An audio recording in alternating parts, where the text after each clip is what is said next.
এখনো মনে রাখবেন, একটা বিল আনতে গেছিল, ওটা মহিলা বিল নয়।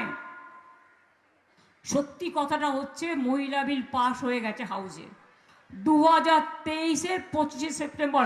I challenge Mr Modi, prime minister, don't mislead the people and don't cheat the people and don't cheat our mother and sister. আমরা নিজেরা সমর্থন করেছিলাম। 23-এর পরে 24, 25, 26, 3 years over. Why this bill was not notified?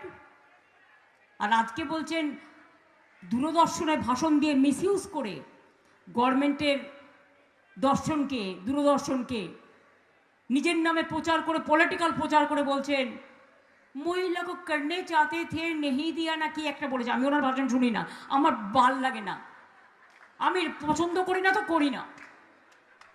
আমি শুনেছি এরকম কিছু একটা বলেছে।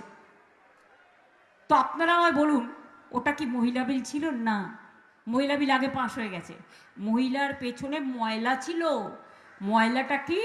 ডিলিমিটেশন বিল ছিল। ডিলিমিটেশন মানে কি? 543টা সিটে হেরে গেছে, দেখেছেন তো লোকসভায়। আবার হারাবো, আবার হারাবো, দিল্লি থেকেও বিদায় করব। বাংলাকে টার্গেট করেছো, বাংলার উপর অত্যাচার করছো, বাংলা বদলা নেবে তোমাকে বদলে। দিল্লি থেকে বাংলার মানুষকে তুমি বদলাতে পারবে না। ভোটের মাধ্যমে, ভোট দিয়েই তোমাকে হারাবো। পতন তোমার শুরু হয়ে গেছে।